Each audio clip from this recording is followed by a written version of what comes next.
Друзья, здравствуйте! Сегодня у меня в гостях Натали Вьеру, участница Олимпийских игр, баскетболистка и девушка, которая 2 метра ростом и выделяется в любой комнате. Натали, привет! Привет. Спасибо, что ты согласилась быть моей гостьей. Мне нравится на английском, типа, они говорят спасибо, что были здесь, а отвечают всегда спасибо, что вы меня имели. Дословно, если перевести, thank you for having me here. Скажи, пожалуйста, честно, хотелось когда-либо быть ниже? Сразу в лоб такой вопрос.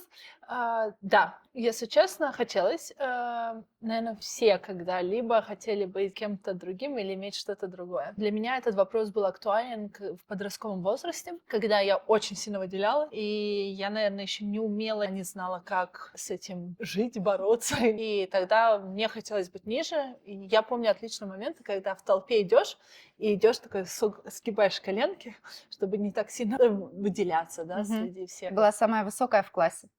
Да, я была самая высокая в садике, в классе, в школе. Наверное, только в баскетбольной карьере я начала встречать людей, кто выше меня, девушки именно. И, в школе, в классе, на самом деле, это было не так плохо, потому что нас физрук ставил всегда... По не росту? всегда. Нет, по росту, но он часто ставил сначала мальчики, потом девочки.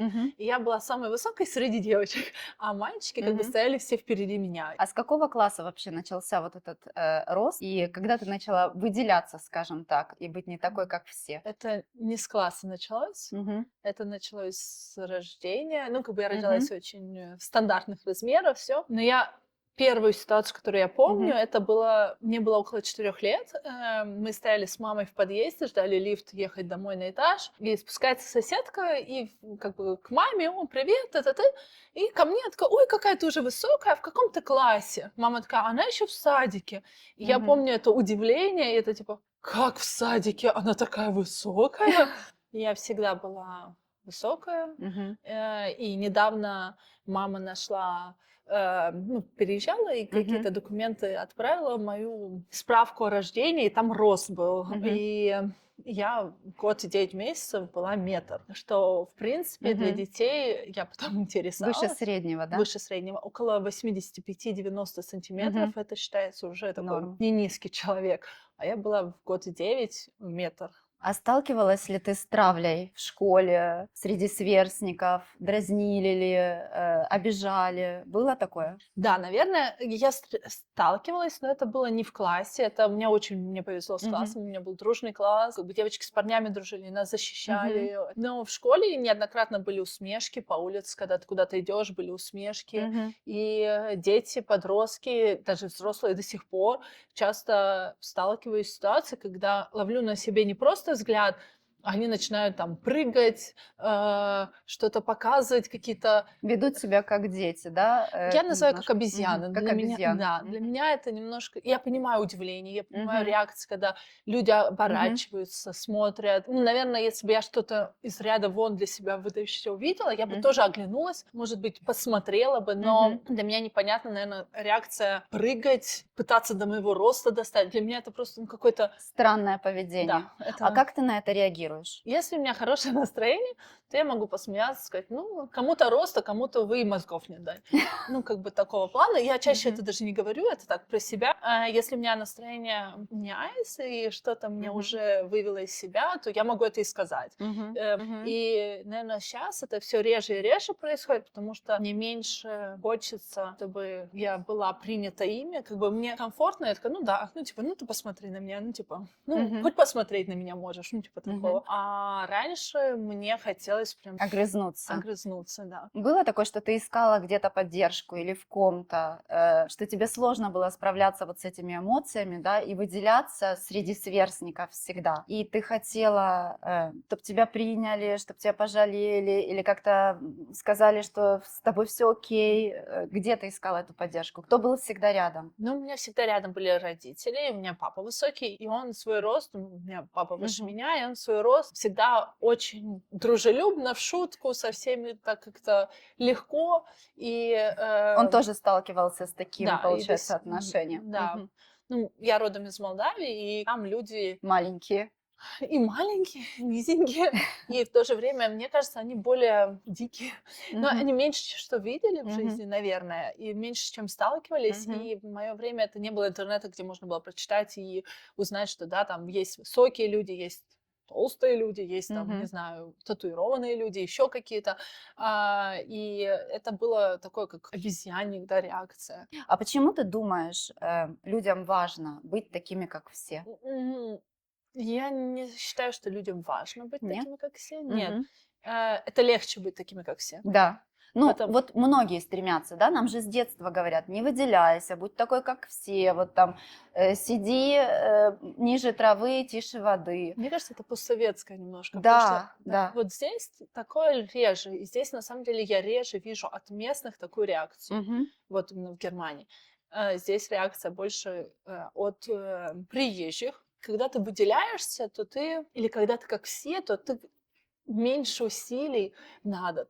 Тебя не трогают, ты не должен защищать свое мнение, если ты Мгм. боишься из-за мнения. Мгм. Тебе не надо стоять на своей позиции, тебе не надо Мгм. тратить на это довольно много энергии, потому что люди реагируют, и даже вот сейчас у меня, когда люди реагируют, порой, чтобы не ответить, мне надо побороть в себе желание ответить. И это все равно какая-то энергия, и не всегда от людей идет позитив, Мгм. часто это какое-то. Скорее негативное, да? Больше ты сталкиваешься с негативными реакциями, чем с позитивными по сей день? Нет, Нет. наверное, по сей день я негативное не вижу так сильно. Окей. Я негативное вижу реже и реже, Мгм. и, может быть, они есть, больше заинтересованность. Мгм. Так как я не такая, какая-то Мгм. другая для них. Любопытство больше. Мгм. Любопытство, да. Со временем у меня намного меньше энергии на это уходит, Мгм. намного меньше какого-то дискомфорта это вызывает. Я стараюсь, когда иду, я чувствую, что на меня смотрят, я говорю, класс, я как по дорожке, по подиуму иду. Мгм. Мне аж прям Как хочется, модель. да, Мгм. спину выровнять и У идти. тебя есть режим королевы, который ты такой включаешь и пошла. Ну вот иногда, Да? да. Ну, наверное, я не могу сказать, что мне это в общем приятно или неприятно. Это факт. И я Мгм. как бы это Приняла. приняла или принимаю до Мгм. сих пор. Бывает так, что мне некомфортно, потому что у меня нету настроения, вот, ну, там, голову не помыла, мне не хочется, чтобы на меня смотрели. Вот как мне хочется быть в какой-то своей коробочке сейчас, и не Мгм. хочется, чтобы меня кто-то видел.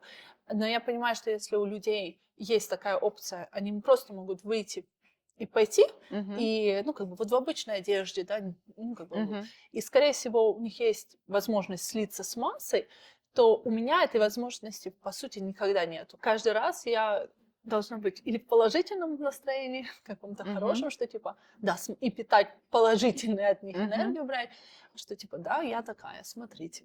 Ну, Когда ты вот приняла вот это, что ты не такая вообще, как все, и когда ты приняла, что, ну, смотрите на меня, вот я такая, я принимаю себя такой, такая, какая я есть. наверное, первый такой большой толчок был в переходном возрасте. Где-то около 15 мне предложили первый контракт Мгм. баскетбольный, и я поняла, что это не просто моя изюминка, что это моя Мгм. какая-то особенность, Особенность. да, а это что-то, с чем я могу связать свою жизнь, и баскетбол дал мне уверенность. Ты с детства занимаешься баскетболом? Да, я занимаюсь с 11,5, С с 12 11 лет. лет, да. Ты сама выбрала этот вид спорта или родители, любящие тебя, подтолкнули? Я не выбрала баскетбол. Не выбрала. Нет, это был выбор без выбора, скажем так. Мгм. Понятно. Родители считают, что дети, ну, я, наверное, с ними соглашусь, дети должны заниматься чем угодно. Спортом. Не только спортом, Мгм. вообще. У них не должно быть свободное времени. Как бы у нас были по часу, по полтора, когда возможность просто Мгм. побездельничать или пойти на Мгм. улицу, во двор. Но у нас не Мгм. было такого, что у нас там целый день после школы ты делаешь, что хочешь. Там лет с 4 с 5 у меня были каждый день какие-то кружки. А какие кружки? Что ты перепробовала в своей жизни? Гимнастику, танцы. Я 6 лет танцевала. Байдарка. А что за танцы? Бальные? Нет, эстрадные.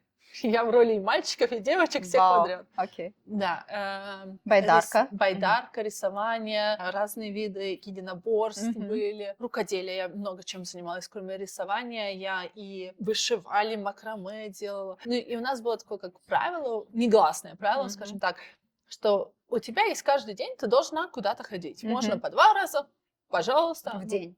Да, ну, как бы 2 кружка у нас были, Мгм. если рядом, Мгм. почему нет, если тебе хочется.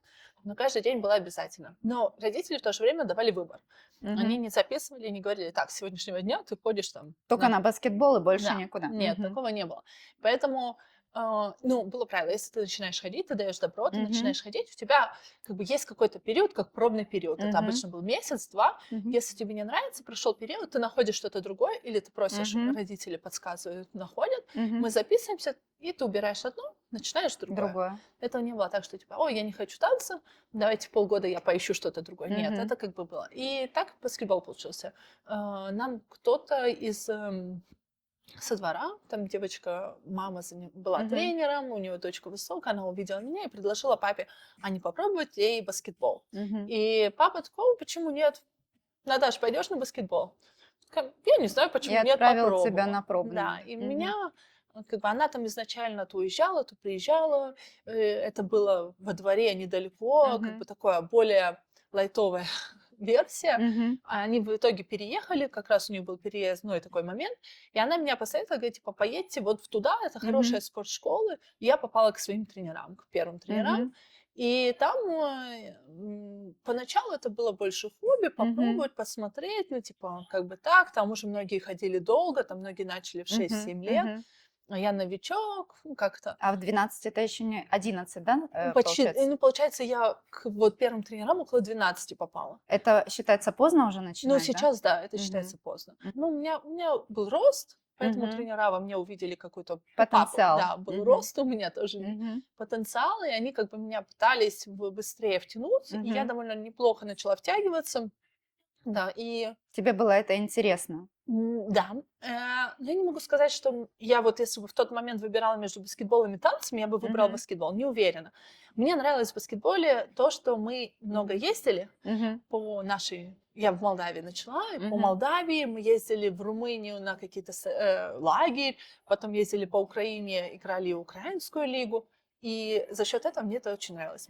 Сначала это однодневные поездки были, потом 2-3 дня. И, конечно, когда тебе 12-13 лет, ну, это для меня это было что-то: вау, класс, я могу посмотреть какие-то Мгм. города, я могу что-то. Я уезжаю от родителей, от контроля, я не хожу в Мгм. школу в эти дни. Мгм. Для меня это было такое какое-то приключение, и отлично на такой волне зашло. Мгм. Потом дальше, конечно, были тоже высокие девчонки, с Мгм. кем мне было комфортно, Мгм. и я довольно быстро получила награды как лучший молодой спортсмен страны и так Мгм. далее.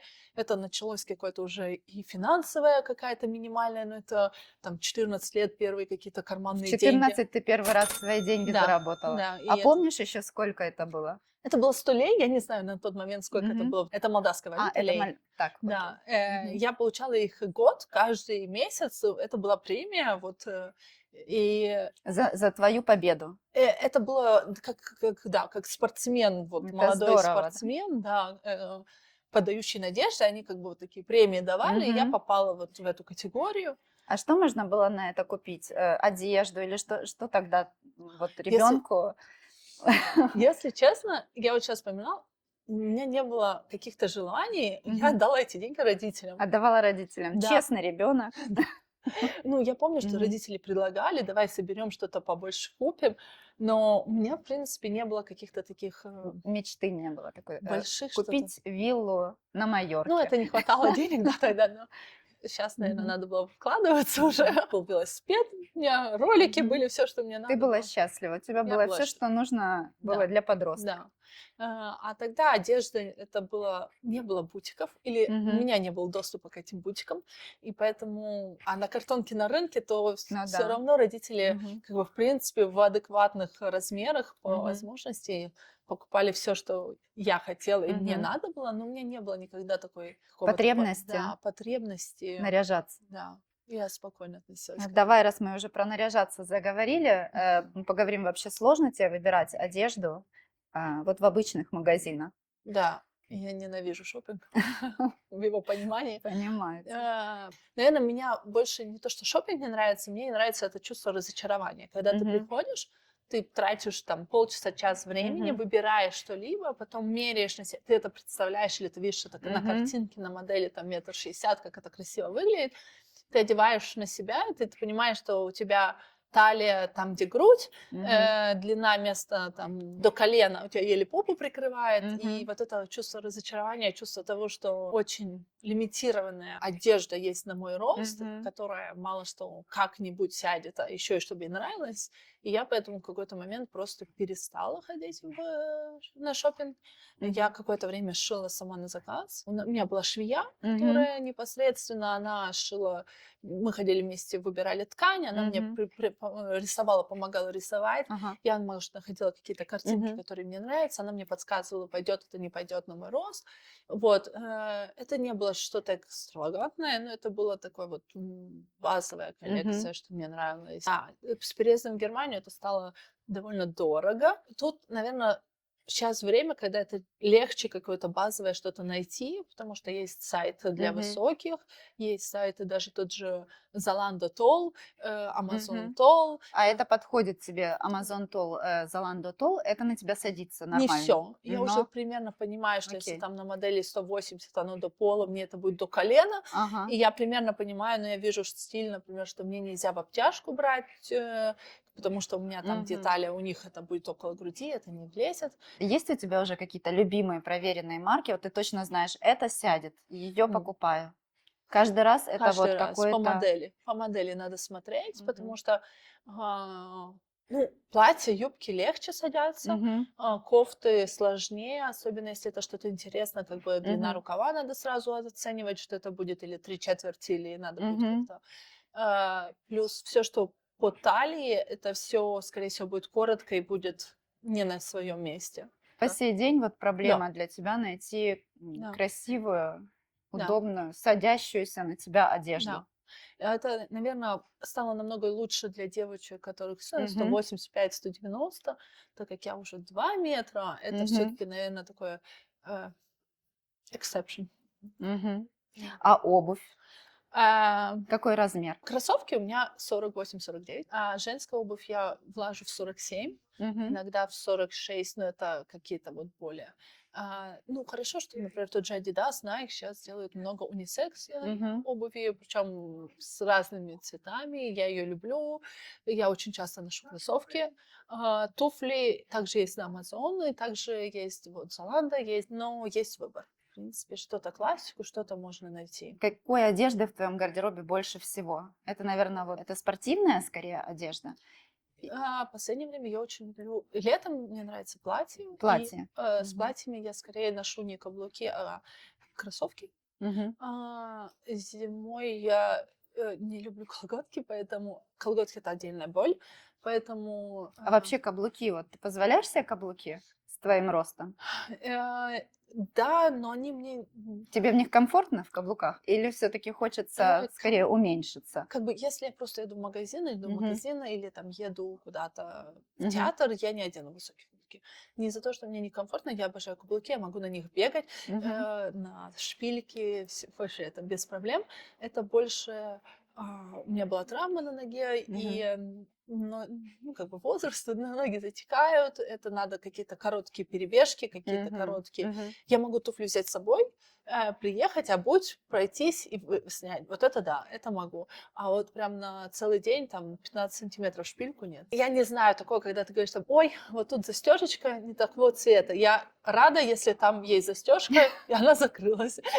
Ну, лезла нога, удобно, Мгм. комфортно, мозолей нет. Это отличная обувь для Мгм. меня. С 16, да, начала играть за «Спартак»? С 18 за С «Спартак». 18, Я да, с начала 18. просто, это был не мой первый Мгм. профессиональный клуб. Я Мгм. сначала почти в 16 подписала контракт в «Динамо» Курск. Мгм. 2 года я отыграла в «Динамо» Курск, и потом пришла в «Спартак», да. Что вообще тебя мотивировало вот оставаться в этом спорте, продолжать играть, зарабатывать победы? У тебя был тренер, который тебя там, или папа, который за тебя говорит: Наташ, давай, давай золотую медаль принеси. Н Было такое? Нет. Нет. То есть тебя никто не давил на тебя, никто сверху. Это была внутренняя скорее мотивация, не внешняя. Да, ну, наверное, мотивация, когда ты играешь уже на профессиональном уровне, причем на неплохом, потому что «Спартак» — это уже и хорошие финансы, это уже профессиональный контракт, ты едешь Мгм. на классные соревнования, Мгм. играешь с топовыми клубами. Это уже первое время это было легче мотивация. Наверное, если вернуться чуть назад, вот в подростковом возрасте получилось для меня баскетбол стал таким толчком, когда я начала чувствовать себя уверенно. Мгм. Потому что я начала понимать, что это, наверное, искусственно было выращено во мне. Но вот люди смотрят на меня, и я раньше там скручивалась, и мне хотелось исчезнуть,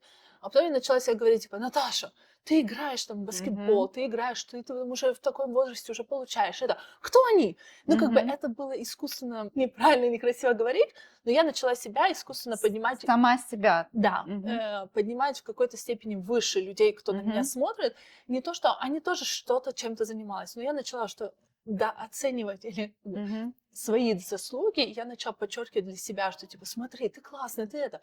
И я начала вот так вот, и это чувство спорта, баскетбола, это была первая волна, первая мотивация, потому что Мгм. я за счет баскетбола начала самореализацию, и я начала чувствовать, сначала у меня была цель баскетбол, что мне поможет поступить в институт. Мгм. Я никогда первые года не мечтала стать профессиональной спортсменкой, побывать на Олимпиаде, это на меня пришло позже. Мгм. А я понимала, что если я буду играть в баскетбол, то даже если я плохо буду учиться, то я хорошо училась, Мгм.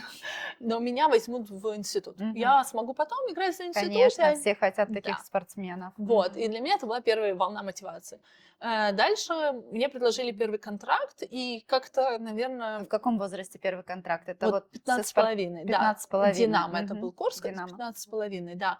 И получается, что мне предложили 2 контракта один за другим в течение Мгм. там нескольких недель. Я выбирала, ну, это как бы с родителями вместе. Просто Мгм. первый контракт был в Боснию и Герцеговину, второй в Россию. Но на самом деле баскетбол в России был гораздо лучше развит, чем в Боснии и Мгм. Герцеговине.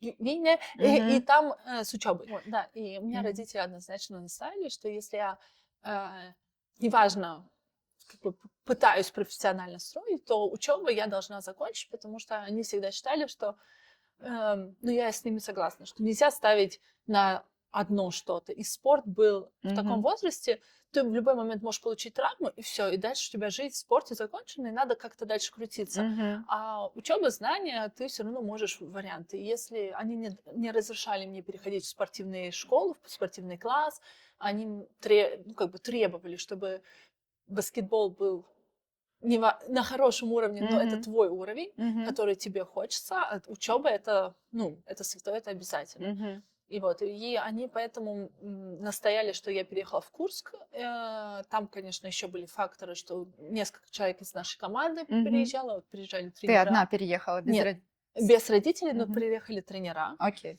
И они спасибо Курску, они сделали очень классные условия, они Мгм. создали учебу, они создали нам возможность посещать школу, Мгм. продолжать, Мгм. и 2 раза в день были тренировки помимо школы. Мгм. Да, я так закончила школу в Курске, и мотивация, конечно, была просто сначала поиграть, показать себя, потом как-то я поняла, что я там и неплохая тут, я могу и выше, стать какие-то победы мне хотелось, и мы начали выигрывать молодежные Мгм. соревнования, потом цель уже была не просто молодежная, а уже стать важным игроком в команде, Мгм. получить там MVP, лучшего Мгм. игрока. Потом меня пригласили за сборную России. Ну, как бы это условие было моего гражданства, Мгм. что я буду выступать на молодежных соревнованиях, да. Мгм. И я помню отлично, когда я приехала, там девочки все на год старше, Мгм. с недоверием, типа, ну, Мгм. приехала тут непонятно Мгм. кто. И мы первый год, неважно, сыграли, там у нас череда травм была у девочек, и как бы команда была. И мы сидели на финале, и награждали вот финал, и награждают лучшего игрока, пятерку лучшую. И я помню, сижу, и я спрашиваю девочку, которая уже второй год или третий там за сборную, я говорю, типа, а кто-то из наших получал вот лучшего игрока? Мгм. Она такая, типа, что, ты собралась получить? Я такая, ну, может быть, ну, как-то так. И на М. следующий год я стала лучшим игроком, мы Да? выиграли, да. А помнишь свои эмоции, что ты испытывала при этом, вот когда ты... Ну, конечно, это какая-то радость, достижение, ну, Было такое, вот я вам эйфория. покажу Н- там, или н- эйфория, да, какая-то, вот что Нет, я хочу еще выше, я хочу еще дальше, да, у да? меня всегда были вот ступеньки, что как бы это отличный этап, молодцы Мгм. мы, давайте дальше. Ну, такого Да? плана, да. Мгм.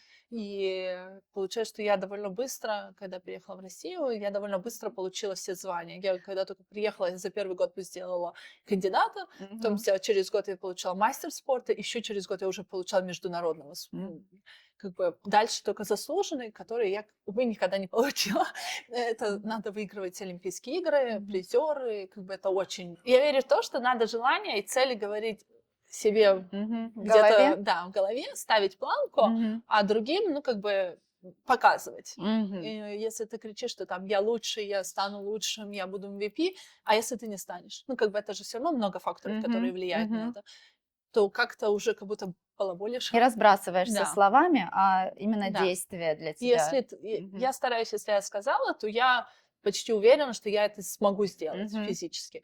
Если я понимаю, что это зависит не только от меня, а еще от Мгм. какой-то там удачи людей вокруг и так далее, потому что это Мгм. все-таки командный вид спорта, это ты даже можешь быть лучше кого-то в команде, но если команда не сыграла хорошо, Мгм. то ты никогда не станешь лучшим игроком, потому что, ну, как бы, ты не лучший игрок. Ты лучший Мгм. игрок команды, которая Мгм. заняла последнее место. Поэтому надо играть командно, но в то же время быть как-то полезным для команды. Девочки тебя завидовали, вот когда ты стала лучшим игроком? Я не знаю. Мы Не выиграли же было чувства такого? командой. Мгм. Мы выиграли командой, и я все-таки считаю, что это очень сильная командная заслуга. Как бы Мгм. это как таковое для меня не было вот этого именно Мгм.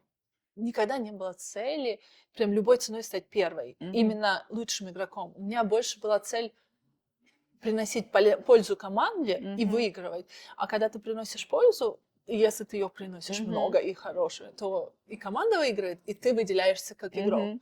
Поэтому я спокойно и с радостью, когда девочки получали тоже призы и пятерки, и лучшие, как Мгм. бы для меня это я за них рада. Наверное, я себе говорю, типа, ты можешь лучше, значит, ты можешь Мгм. еще лучше помочь. Раз не ты Мгм. лучшей была в команде, значит, куда-то есть Мгм. куда стремиться. Это командный вид спорта. Гонорар, ты, получается, начала получать с 16 лет, уже с 14 даже свои собственные деньги, да? Мгм. И ты уже была независима от родителей. Ты Нет. их скорее содержала, чем Ну, нет, до 16 лет все-таки мой Мгм. гонорар был очень лимитирован, скромной, да, скромной. да, Мгм. скромный. Это точно было недостаточно на Мгм. какое-то проживание. Вот. Мгм. Да, вот с почти 16 я начала получать Хорошие деньги. Мгм. да, Мгм. хорошие деньги, однозначно для ребенка, до 16-летнего Мгм. ребенка. Ну, я не могу сказать, что я содержала родителей. А, У них стабильная, хорошая была зарплата. Они обеспечены. Нет, они не обеспеченные, Мгм. но они при институте, в лаборатории при институте Мгм. работали. Просто в Мгм. 2000-е начались, до 2000-х было Мгм. тяжело, потому что это распад Советского Союза, это было и голодовки, голодовки, да, и нехватка денег, и Мгм. очень все по расписанию какие-то огород нас спасал, папа Мгм. подрабатывал, Ну, потому что как и все, тяжело всем, да, как всем было, да, да.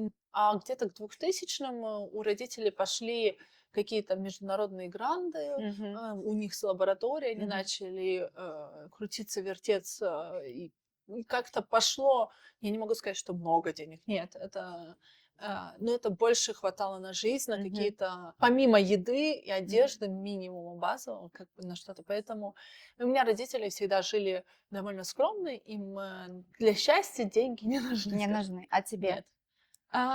Это трудный вопрос. Как бы у меня я привыкла жить. Я не могу сказать, что я привыкла жить на широкую ногу. Мгм. Нет, я равнодушна к брендам, я Мгм. равнодушна к каким-то маркам, Мгм. каким-то.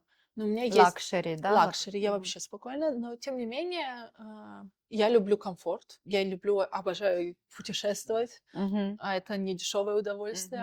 Мгм. Я могу путешествовать в палатках, я могу Да? путешествовать Мгм. в кемпинге, я могу, как бы для меня, я, наверное, не вижу себя без машины. Мгм. Я привыкла, что у меня есть машина, что у меня есть Мгм. возможность, если нету машины, есть возможность вызвать такси, такие вещи.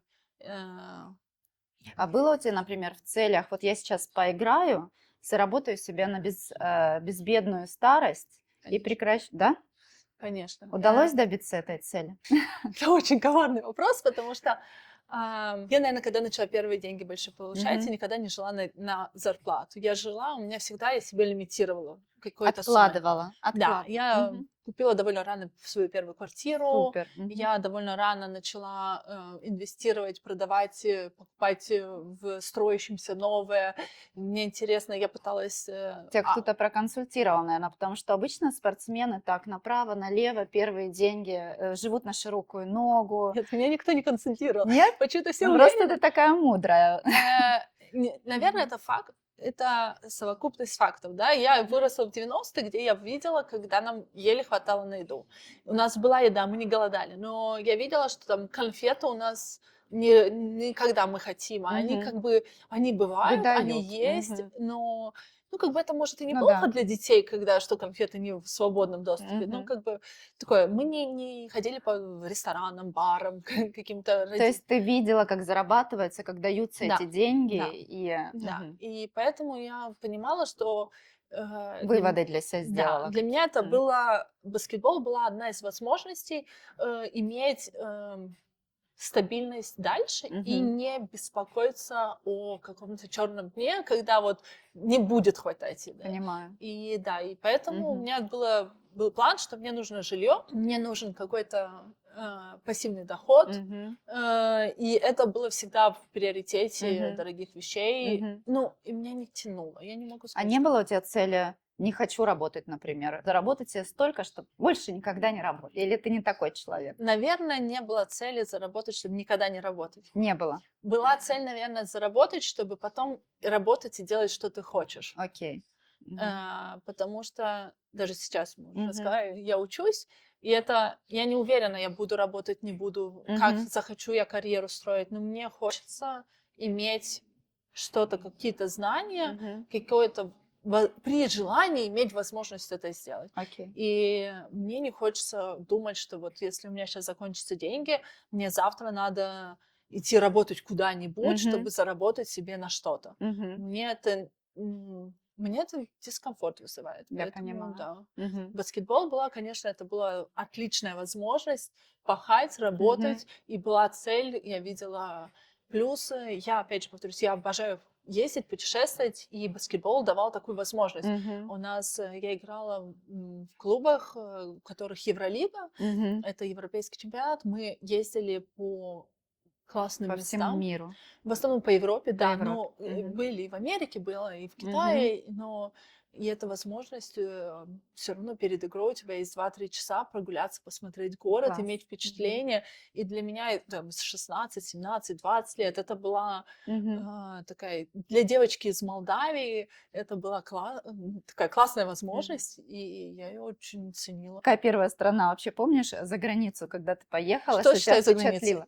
Я из Молдавии. Да. Помню, мне кажется, мы как раз первые сборы у нас были в России, но мы ездили на соревнования во Францию, и потом Европа этим летом была на Тенерифе. Вот это было прям вообще первые такие вау. Например, с баскетболом я первый раз летала на самолете. Как бы у меня очень много связано Эмоционального да, с с этим. баскетболом, конечно, это прямо... А сколько у тебя всего ты считала наград, побед, медалей? Не считала никогда? Нет, у родителей до сих пор на стене висит такая Они, палочка. наверное, собирают каждый. Да, они собирали изначально мои детские трофеи, медали, призы. А когда я уже переехала и начала профессионально, у меня в комнате, в зале висела медали. Папа аккуратно повесил, красиво. И я туда каждый раз вешала новую. Сначала Новую. 2, да, одна стена, потом вторую понадобилась, а сейчас 3. Не считала. Очередная победа. Это уже воспринимается как что-то такое, само собой разумеющееся. Наверное, такой эйфории нету, но каждая медаль, она чем-то уникальна, и для каждой медали, вот, если ты играешь за сборную, то у тебя обычно сезон это 2-3 месяца. Как бы бывают исключения, но обычно это летний сезон. Ты начинаешь тренироваться, ты тренируешься, у тебя сбор там 40, 45, 50 дней сбора, потом какие-то соревнования, выездные пробы, турниры, такие дружеские, профессиональные, как бы это как. И потом непосредственно соревнования. Это Европа, чемпионат мира или Олимпиада. И вот каждый сезон, ты, получается, когда встречаешься, это новая команда, это новый коллектив. Ну, как бы ты большинство людей знаешь, костяк уже тот же, новый кто-то меняется. И однозначно у нас всегда как такой бриф, нам говорят так, вот у нас сезон, цель такая-то, да, там, попасть на Европу, выиграть Европу, попасть в призеры. И вот это как обнуление. Вот ты Мгм. пришел, все с нуля и Мгм. пошел. Отыграл Европу, потом у тебя там месяц перерыва, 2-3 недели, приехал в клуб. Клуб — это 8-9 месяцев Мгм. соревнования, и нам объявляют, да, в этом году у нас там мы будем играть кубок там кого-то, того-то, того-то, Мгм. того-то, российский кубок, чемпионат России, Евролигу и, например, там еще какое-то соревнование, Мгм. какое-то. И ты в этот момент такой: окей, вот цель на сезон, 5 Мгм. соревнований, 5 кубков, поехали. И ты Мгм. пошел, выиграл, отлично, не выиграл, сделал выводы, ругали.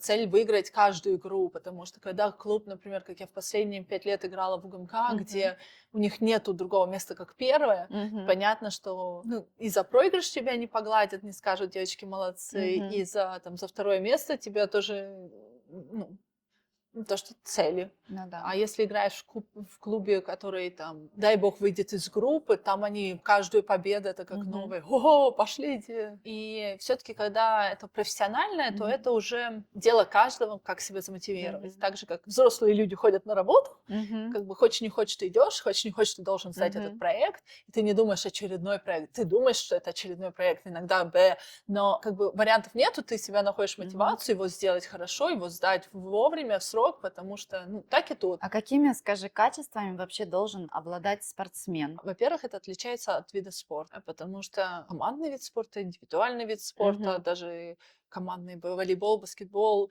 хоккей и футбол Мгм. однозначно немножко разные качества. Но в общем это, наверное, какое-то желание расти, амбициозность, какая-то мотивация. А дисциплина должна быть?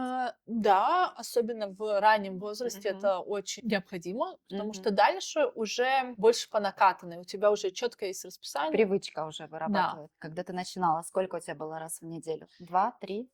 Когда я совсем начинала, вот около дома, мне кажется, я ходила 2 раза в неделю. Потом, Мгм. когда через полгода я начала ходить чуть-чуть получше школа, Мгм. которая мы уже ходили 4-5 раз в неделю. 4-5 раз в неделю. Но Да, это все и равно, представь, ребенок сам себя должен мотивировать, идти туда каждый практически да, день. И, наверное, да, на выходных тоже, да. да? Но, Мгм. ребёнок — это мотивация, да, это однозначно.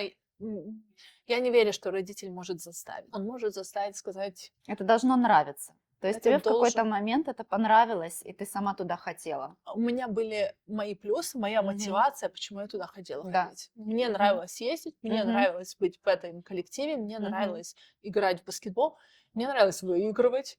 Поэтому, наверное, мне не нравилось быть в команде и сидеть на запасных, Мгм. особенно в начале. Это как бы, Случалось, да, такое? понятно, когда ты приходишь в команду, Мгм. которая уже 4-5 лет тренируется Мгм. вместе, уже хоть как-то, то да, первый год, наверное, было сложно. Мгм. Но я благодарна тренерам, они очень давали возможность, мотивировали. Мгм. И, в принципе, наверное, через год-два я уже была в старте, или там шестая, седьмая на выходе, Мгм. и я играла много, и как бы уже пошли достижения какие-то, и трофеи. Почему вообще решила уйти из спорта? Несколько факторов. Во-первых, возраст. А там до какого-то определенного можно? Нет, есть кто играет и до 37, 8, 40. Как бы я в Мгм. 31 ушла, я получила травму, наступила корона. И я всегда знала, что я не хочу играть до 40. Я не хочу играть там до 35, Мгм. 6 точно, потому что я всегда понимала, что я хочу еще какую-то карьеру после, Мгм. какое-то Мгм. найти себя после. Окей. И я всегда понимала, что шанс, что это будет связано с баскетболом, очень небольшой. Мгм. И поэтому был подходящий момент. У меня случилась травма, и я почти восстановилась. У тебя нога, да? Да, у меня хил был. Я почти восстановилась, но произошла корона, и мир закрылся. Мир закрылся, Да, и, да, в наверное, себя. это, да, был отличный момент начать что-то новое, Мгм. попробовать себя в чем-то другом, А рекомендуешь вообще детей отдавать в большой спорт? если ребенок хочет. Я считаю, что большая разница между хобби и профессиональным спортом. И, наверное, я не до конца поддерживаю родителей, которые делают из детей проект жизни. Вот Мгм. он будет играть у меня в Мгм. теннисе, он будет там, потому что если ребенок не хочет, у родителя будет только разочарование, и шансов, что ребенок заиграет на высоком уровне, как бы почти Мало. равен нулю, да, будет разочарование ребенка и травму, не, разочарование у родителей и травму у ребенка, потому Мгм. что родитель пихал, Мгм. родитель Хотел, да. хотел. И Мгм. я уже вот в России лет 10-15 назад мы были на игре молодежки, Мгм. наверное, дети 14-15, не молодежки, это даже юниоры, Мгм. наверное, я Мгм. не знаю по названию. И родитель зала крикнул сыну, типа, давай, ты что, зря дополнительно ходишь? И вот это как бы, ну это вообще жесть, и No-go, да? это no-go, да, это как бы, А ну, что нужно? Что можно делать родителям спортсменов? Как их поддерживать, мотивировать? ну вот мне кажется, это классно с Мгм. ребенком посмотреть вместе какую-то игру, если это Мгм. ему интересно, даже его, и пообсуждать, как это вообще, что это для него, и для него это как бы, я думаю, приятное ощущение, что мама Родители интересует. интересуется, Ага. да, это общая тема, если он в этом, или Мгм. посмотреть там НБА, финалы, Мгм. полуфиналы, любимый Мгм. клуб, и не знаю что, и поинтересоваться, и самой чуть-чуть разобраться в этом, Мгм. и заодно показать, поддержать интерес, что а чем ты лучше, а что ты лучше умеешь, а ты Мгм. умеешь это, а это. И мне кажется, вот этот интерес и какой-то это лучшая мотивация, как ты можешь поддержать и предложить ребенку попробовать что-то новое, Мгм. даже внутри спорта, там, как бы, а ты там бросаешь трехочковый, а ты умеешь это. И, Скажи, что для тебя женственность? наверное, это что-то изнутри. Я по себе сужу. Мгм. Когда я чувствую, что даже у меня грязная голова, у Мгм. меня нету мейкапа, я в спортивном, но я иду, я себя чувствую королевой, то я думаю, что эта женственность, ее могут поймать вокруг, что вот Мгм. она с собой гордится, она себя Мгм. любит, она Мгм. собой Это уверенность в кайфует. себе, наверное, да, какая-то вот Да, такое? это какое-то вот принятие, уверен. Стерженность, Да, да? да. И от этого, мне кажется, это чувствуют окружающие. Если Мгм. девушка даже там на идеальных высоких каблуках, какой-то Мгм. красивой одежде, в мини-юбке, не знаю что, вот с распущенными в мейкапе, но идет как карга скрученная и Мгм. думает там о проблемах жития, Мгм. там, не знаю, купить продукты или еще что-то, и по Мгм. ней это можно считать, что женщина не в форме. Это Ну, как просто бы, какая-то, наверное, для тебя расслабленность, легкость, да, и когда ты в гармонии с собой. да, гармония Вот с так. собой. Даже Мгм. когда вот ты просто кайфуешь от жизни, И ты от себя. от себя, конечно, да. Мгм. А как к этому прийти? Как принять себя по-настоящему? Я, наверное, еще в Не процессе. бояться выделяться? Нет, у меня все равно внутри иногда вспыхивает, что там у меня нехорошее настроение, у меня нету и я чувствую, что там, То есть это вот так вот, да, ну, всегда? скажем, вот так, не так сильно. Мгм. Наверное, мне что помогло — это начать слышать себя, Мгм.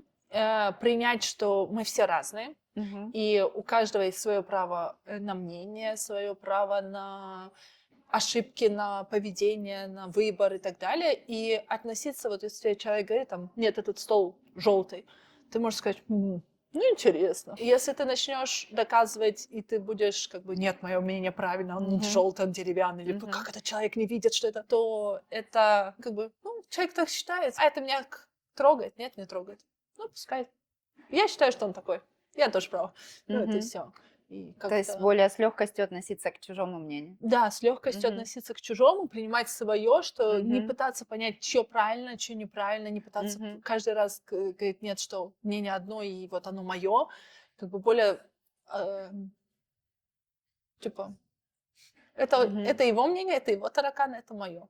Все. И ты имеешь право на свое мнение, ты имеешь право на свой выбор, ты имеешь Мгм. право, ну, это, и все. И как лучше ты это поймешь. А сейчас вот модно ходить к психологам, принимать себя, да, там, прорабатывать вот это все. Как ты к этому относишься? Ну, если человеку это помогает, Нужно, да, если это ему Да, нужно? если я тоже ходила к Мгм. психологу, я тоже Тебе помогло? я в баскетболе ходила Мгм. именно, я потом ходила. У меня я хожу к психологу не на постоянной основе Мгм. обычно. У меня есть периоды, когда я вот Когда занимаюсь. потребность есть Да, такая? Мгм. да, надо понять, что он тебе не даст ответа на все вопросы. Мгм. Для меня хороший психолог — это тот, который меня заставляет задуматься о Мгм. каких-то вещах и Мгм. посмотреть на какие-то вещи с другой стороны. И это тоже принятие себя и других. И я понимаю, да, окей, Да, я так не думала, ну окей, интересно, надо подумать. Если бы удалось прожить жизнь заново, ты бы выбрала быть обычной? А что значит обычно? Низкого роста, обычного стандартного роста? Ну, такой, как все. Не выделяться. Ну, есть же и серой массе кто-то выделяется. Это их Мгм. выбор, а у меня это без выбора. Да, у тебя без выбора. Они, если они хотят, они выделяются, Мгм. а они хотят, не чувствуют. Вот, и про это я и хочу спросить. Вот ты сейчас выделяешься, потому что вот ты так родилась, ты такая родилась. Мгм. А если бы ты родилась ниже, ты хотела бы вот быть обычной? Я люблю свою жизнь. Мне нравится моя Мгм. жизнь. Ну, если бы мне предложили мою жизнь или какую-то другую, как Мгм. обычную, я бы выбрала мою. Мгм. Потому что я свою изюминку смогла использовать в себе в плюс. И она мне очень много дала. Да, я считаю, что я и везучий человек, конечно же, наверное. Много людей с таким ростом, но по каким-то причинам не смогли или не захотели добиваться в спорте или в чем-то другом. Мне кажется, у меня классная жизнь. И я разговаривала с мамой и говорю, у меня жизнь на данный момент как будто 3 больших этапа. Первый этап — это вот в Молдавии я Мгм. жила, начинала играть в баскетбол, это какая-то такая становление личности, но это все равно какое-то очень и приятное, и трепетное время, и в то же Мгм. время тяжелое. Потом это профессиональная карьера. Вот у меня получилось где-то 15-16 лет первый этап, Мгм. 15-16 лет второй этап. И сейчас я вот начала учиться, учусь, и это как переезд в Германию, и это как третий этап моей жизни. И мне кажется, кто-то за 3 жизни это бы не смог сделать. А у меня Мгм. это в одной, это классно. Что тебе больше вообще свойственно? Критиковать себя или О, поддерживать? это тоже классный вопрос. Именно в моей ситуации критика мне дает почву для роста. Мгм. Если я какую-то ситуацию, я наверняка потом буду себя критиковать за это интервью, за какие-то ответы на вопросы, Мгм. потому что мне покажется, что я могла открыть какую-то тему лучше, рассказать что-то лучше, интереснее и так далее. И это значит, что у меня есть в этой сфере куда расти дальше. Мгм. Но я умею поддерживать себя. И я Мгм. могу сказать, молодец, ты классная, ты вот тут сделала вообще классно, ты вот это, ты так вовремя отреагировала и так Мгм. далее. Если я критикую себя, я однозначно знаю, что эта сфера меня почему-то Мгм. триггерит, она мне нравится, она мне интересна, Мгм. и там есть куда расти. И я там могу вырасти. Как ты пришла к тому, что, чтобы развивать себя в соцсетях? Я знаю, что у тебя есть Инстаграм, Ютуб, много тысяч подписчиков. На самом деле это все началось с Тани. Мы были с друзьями в поездке, и меня сфотографировали, и сделали лайв-фото, я не помню, 4-5, как бы серия фотографий, Мгм. одна за другой, и потом, пересматривая эти фотографии, я увидела, что мимо проходила семья азиатов, каждый человек, каждый член семьи смотрела с ног до головы меня, и выражением с выпученными глазами, с очень выражением лица очень удивленным, и передавал это другому, и как бы Мгм. и тот уже это меня видел, уже рассматривал. Сделали это видео, как такое короткое, как бы как реакцию, вот просто каково быть высоким Мгм. человеком в нашем мире. Потом пошло, что там и двери маленькие, и в автобусах, и в машинах, Мгм. и не везде я прохожу по росту, и началось ролики на эту Мгм. тему, и не было цели сделать большой аккаунт. Была цель Мгм. просто вот какой-то момент, наверное, я психанула и сказала, вот смотрите, вот Мгм. люди, все вы вот так на меня смотрите. Это полетело, залетело Мгм. раз, залетело два, и потом как-то пошло, Мгм. и уже... Как перестать бояться хейта, оценки себя в соцсетях? Личную жизнь я не Мгм. сторонник показывать, потому что у Мгм. меня уже были ситуации, когда меня пытались затащить в машину мужчина, фанат, да, это было жестко, было в России О еще. боже, это страшно. Да, он следил за мной, он знал, Сталкер. мне пришла такая стопка писем, напечатанных на печатной машинке, о признаниях в любви, и в переписку в это вот все было рассказано, где я живу, где я покупаю фрукты, где я гуляю, на какой улице я живу. Он знал этаж моей квартиры, он знал, куда выходят мои окна. Это было очень страшно, потому что я без понятия была, кто это. И Мгм. потом на улице, видно, импульсивный момент у него случился, он меня просто увидел, я стояла, ждала, он остановился, хорошо, что это было на светофоре, он попытался меня затащить, ну, как бы Я Боже, это девушка, больной какой-то человек. да, я девушка боевая, я Мгм. как бы я пыталась культурно объяснить, что не хочу туда идти. Сзади, ну, это было на светофоре, сзади увидели другие машины, начали мужики как бы, спасибо большое Выходить. мужчинам, Мгм. да, они начали свистеть, ты чё, мужик, тебя помочь, подтолкнуть, Мгм. он испугался и уехал. Но сам факт, что это возможно, и есть разные люди, которые пытаются узнать мой адрес, которые угрожают, которые это, но я пока это... Я, наверное, за себя я не переживаю, потому что я считаю, что Можешь дать отпор.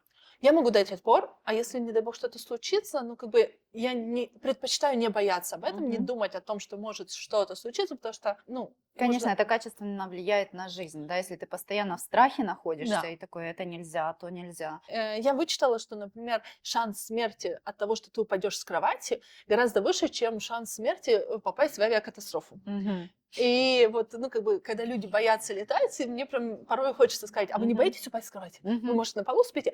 Ну, как бы, это у каждого свои страхи, и Мгм. я предпочитаю не Не думать об думать. этом, потому что если я начну думать о страхах, о процентах, о этом, то я, наверное, перестану бояться, Мгм. ну, стану бояться жить и наслаждаться этой жизнью, а я хочу кайфовать от нее. Вот. Ты для меня история успеха, да? И если вот человек хочет реализоваться, проявляться, с чего ты вообще рекомендуешь начинать? Наверное, понять, зачем это надо, и Мгм. какие страхи, что сдерживает, и надо ли тебе это. Потому что если человеку это надо и хочется, и у него есть цель, Мгм. то страх уходит на второй план, потому что ты знаешь цель, ты понимаешь, что я это делаю ради вот этого, я Мгм. это делаю вот для чего-то. Если же ты понимаешь, что у тебя страх выше этого, это надо понимать, или ты хочешь проработать страх и понять, что страх — это всего лишь страх, Мгм. или ты понимаешь, что это все-таки не твое, а Мгм. надо быть кем-то другим и пытаться стать знаменитым, Мгм. известным в какой-то другой сфере. Но Натали Вьеру это уже личный бренд, я считаю. Ты тоже так считаешь? Наверное. Да. Друзья, если вы досмотрели это видео до конца, то вам наверняка было интересно. Будем рады вашим комментариям. Спасибо большое. Подписывайся, лайки, комментарии. Пока. Колокольчики. Да, я Да, тебя. Такая Все делаю тебя. сердечная.